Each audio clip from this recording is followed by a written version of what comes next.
Oh, look at that sparkling. Isn't that a cool little mini wall quilt? Well, if you ask me, I think it's magic. Quilt magic, that is. And if you don't know what I'm talking about, I didn't until just a few days ago. I found this super cool little project and I'm going to teach you how to make it. Let's get started.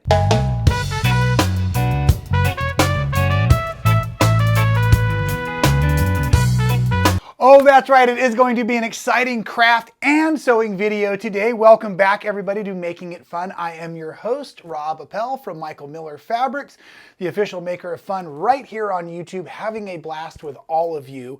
And if you've seen one of the recent videos where I was out in Middlebury, Indiana, visiting the quilt shop at Essen House, which means eating house because there's this awesome restaurant next door. And like I said, hopefully you've already seen that video.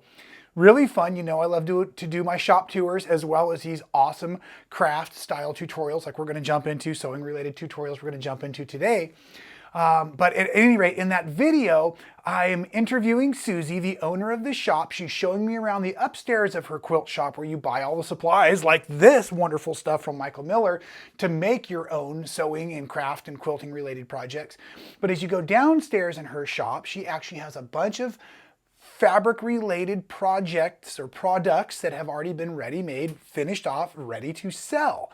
And if you've watched the video, as I'm coming down the stairs, there's this product that catches my eye, blows my mind, and I got really, really excited about it. And it is called Quilt Magic. And what is Quilt Magic? Well, I'm going to explain it over the next few minutes, and I'm going to walk you through how I've been already starting this project. And it is so easy that I decided we would just finish it off together. Now, it's genuinely stoked because it is always, like I said, so fun to find something new as a creative crafter maker that I haven't done before that I am now dying to try. So I will be picking myself out one of these really cool samples and taking it home and enjoying the heck out of this over the next few weeks. Stay tuned. Now, a little funny, silly thing, and I'm editing this video, so I don't even have to tell you this, but I'm going to. I started this project yesterday with a video style format like I've never done this before. I'm no expert. I have no idea what's going on. How should we do this? And I was just going to invite you to watch along. Fun right here at Making It Fun. And yes, normally I am a sewing quilting expert, but like I said, I found this super cool. I'm so excited. I don't know what to do with myself. Project when I was on the road recently. So hopefully you saw the last video where well, as I began doing it, I was making a mess over here, as you can see, and I hadn't read any of the instructions because I hadn't even opened the package yet. And so there's just a lot of weird, dead filming time, and then I cut the fabric too big, and then I cut the fabric too small, and all of these little things, and it was just goofing off. And I realized one of the reasons you like these videos is, yes, I do make it look easy because I've taken the time to practice a little bit, and this is one of those projects that is super, super, super simple. So before I even finished my very first attempt on one of these Quilt Magic projects, I now consider myself an expert. So welcome back to the expert portion of the video. I'm going to walk you through how we finish this, but I want to talk about what this is. And really the first thing, I was making the joke in the first video, if you'll notice here, this is the packaging of Quilt Magic, and I did find this at the quilt shop at Essen House, and you can get one of your own, and there's a million different designs. But anyways, I was pointing out at this fun little photograph here, and I noticed that it was quilt fun for all ages. And I made jest of that yesterday, but nonetheless, even though it's a little outdated of a photo, what I think is really important is you can see that this is an incredible project for kids because there really is very limited cutting that's required to do this. Yes, there's a lot of cutting over here, but you could do that while helping a very small child be very successful with this project. So what you're looking at here is a foam board. It has two different styles of foam in it. It has a very dense foam along the edges and just slightly underneath, and then it's got about an 1/8 inch layer of a really nice light foam that gives us kind of that quilted, lofted look. So it's going to form an awesome mini wall quilt, and yes, we are doing a symmetrical pattern. We're doing a Dresden. This is a traditional quilt pattern, but the thing that is so awesome about these Quilt Magics is they do a lot of really cool scenics or organics. I remember this one with a panda and the bamboo tree that was just awesome, and they did a lot of different lighthouses and different kinds of really cool scenes. So it doesn't have to be patchwork style, geometry style quilting. You can do any style like this. They sell the ready-made projects like this, and as you do get the information, now there are instructions, I just hadn't read them before I started the video yesterday. So what we've done already, let me just walk you through the steps, is you can see that the back of this is covered in lint. Oh, good job, Rob. I guess I could have hit that with the lint roller, right? But that's also what was left of our Michael Miller jet black, our beautiful overdyed jet black fabric. So there is one piece of fabric that wraps all the way around the back of the board, comes up over, and that also forms these exterior borders. So before I even did that, there was one other quick step where I took out just a standard, my pocket knife, but it's really best to use a serrated, like kitchen knife, steak knife, and we're going to cut through the cardboard on this outer edge so that when we come back into it, the whole project is going to be done with this really cool little tool right here, which is basically like an X-Acto knife, what is completely dull, completely blunt. So you can see there's no way I'm not cutting myself with any of this. So this is very, very child safe, very easy to use. And this is going to be our little pokey stick that we're going to go through, and we're going to actually poke the fabric into the recessed portions of whatever design comes through. Now, I was mentioning a while ago, I've actually learned some kind of the better ways to use my hands and a couple techniques that I'm going to teach you all here in a few seconds. And one of the things is you can see that that's the soft foam, and then right below there is the denser, deeper foam. So I'm learning to utilize that as part of the working structure of getting everything to look so great and tidy. So let's just start with the basics. As you can see here, I took that jet black fabric and I wrapped it around the back, and the first thing I did incorrectly was cut it too large. So you're only going to need about a 3/8 seam allowance bigger than any one piece. So as we wrap these edges up over here, I just needed a 3/8 seam allowance to be able to push into the recesses of where the outer and the interior border come together. So I trimmed it down, I stuffed it in, and I started in the middle, and I worked my way towards the edges. And as the edges came together, then I just poked them using this tool in a good, just little poking format, just a push it in kind of a format, and it then buries the raw edges of the fabric. From that point on, then there were these guide sheets like this that you can see. So one is actually like a black and white pattern that tells me where all of the numbered pieces can go. And then the first numbered piece I cut off was this, which was our interior border, and it's labeled by color, but that's okay. I knew, even though I changed out what colors, what we were using it for. So you can see this template piece fit right here, and then after I cut this, ironing my fabric first, making sure it was nice and flat and crisp. Then I just cut this out 4 at a time so that I could lay in 1, 2, 3, and 4 of those interior borders. At that point, I was believing that I probably needed to work from my outside towards the center, but that's really not true at all. I can work on any individual piece as I go, and that's how I've been able to lay out the Dresden here. And hopefully you can tell that these 5 pieces are the foam, where these pieces on the outer border are our cotton couture, that wonderful high density solid from Michael Miller.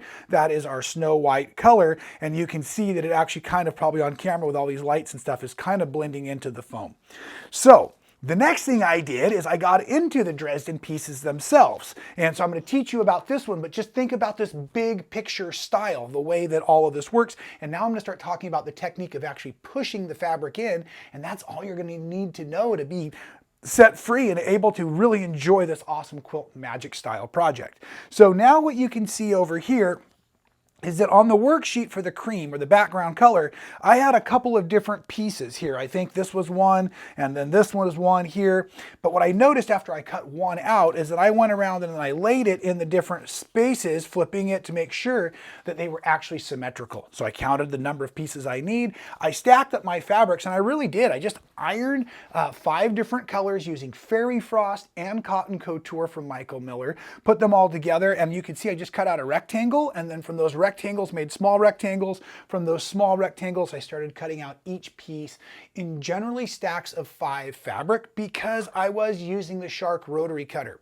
And I'll tell you, it worked okay. Remember, this is really designed for single layers, especially that's been fused with fusible web for applique style projects, but it is a freestyle cutter. So I was able to use it and cut out the pieces. They're not perfect, but remember, the ugly edges are going into the foam board, so it really won't matter. So I did use my little 14mm rotary cutter for cutting most of the pieces out. It was very simple and very easy. I also have my small scissors handy because I want you, number one trick that I learned, avoid pulling on any of the loose threads. So if you're working around an edge and you see one of the frayed threads or one of the loose threads comes up from that raw edge, don't pull on it, because then it's going to start to remove and lift the fabric up with it. Take your small scissor, get in there and cut it as close as you can, and then use your pushing tool to push it back into the foam. All right, so now I also found that by working on the small pieces, I like to have them in my body or facing me, so it's just a little bit easier. One of the things I don't necessarily want to do is work myself into too much of a corner. So I want to finish these 2 pieces before I finish out these 3.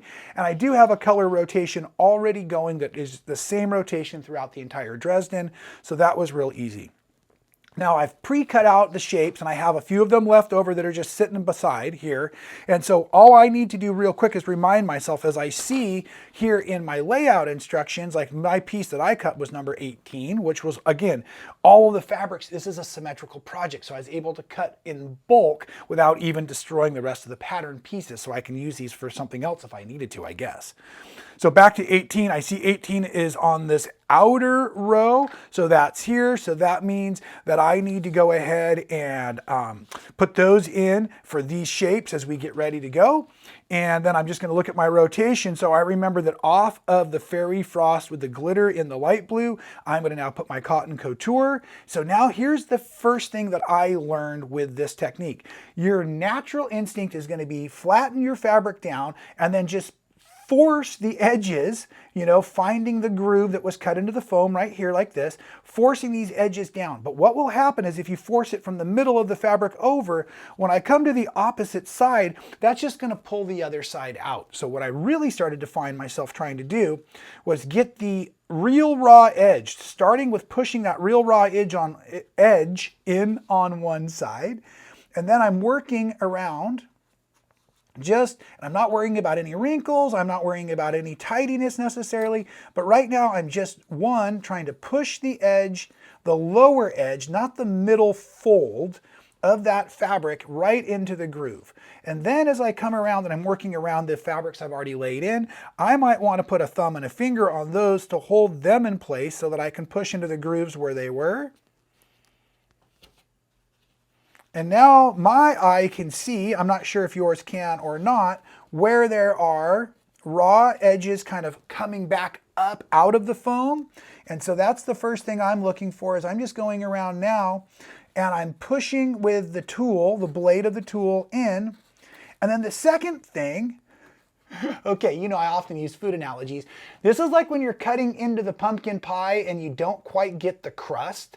Well, I can feel the lower portion of the heavy foam. It's like the crust. So now I'm kind of cutting in through that crust. I don't want to cut real deep. I don't think I could cut all the way through this. But now I'm using that heavier, denser foam to really secure the fabric. And then I like to kind of come through here and I just tidy up that edge once that piece is in, and I'm pushing the fabric in as far as I can, and then I'm making sure that the fabric hasn't like shifted or distorted too much, because I can rearrange it and remove it a little bit so that it looks like a nice straight edge. The deeper you push your fabrics into the foam, the more quilted it's going to really look. So let's just keep on working on this together. We'll take a little bit of time. And again, pushing that raw edge, not the fold, in, especially where there's already other fabric, because that little groove in the foam is getting quite full in there. Oh, that was a good one. You can see that caught just that edge. So actually starting on the tip of the fabric, the edge we always avoid when we're making half square triangles, yeah, that little spot right there. But now we're just using this to push in, and you can see how nice that lays in there. Now the other thing I was really attracted to with the entire Quilt Magic program or project series, all the designs, is I like the way they look like they're lofted. I like this extra texture from the foam. So now what I'm doing is my best to not really force the fabric so taut that it doesn't allow the foam to have a little bit of lift. So I've also found myself coming back in and rubbing and kind of pulling in on the edges a little bit. And what that does is it allows that fabric to loosen and come up, and now the foam is doing its job as we work. So super easy. Look, we already got those pieces in. Let's go ahead and just finish this out while we're here together, and I'll just keep on rambling and talking, which is always really fun. Back over here where I've got the blues coming together. And so in my design, you can probably see you could do just about anything, but I just shifted the colors, keeping my blues and greens together, and I did use the same rotation of fabrics all the way through. Of course, that's not a requirement for the Dresden, but if you do too much mixing and matching of the design and the color within a symmetrical quilt like this, sometimes you actually will lose the design itself. Right now I've got the palm of my hand on those really large pieces out here, holding down these outside edges like this. Okay, maybe you can see right in there, there's a little bit of that raw edge sticking up, so I just push it down. I'm going to put a little security on the purple fairy frost there as I push that one around. Okay, so what's next? I've got from blue to orange.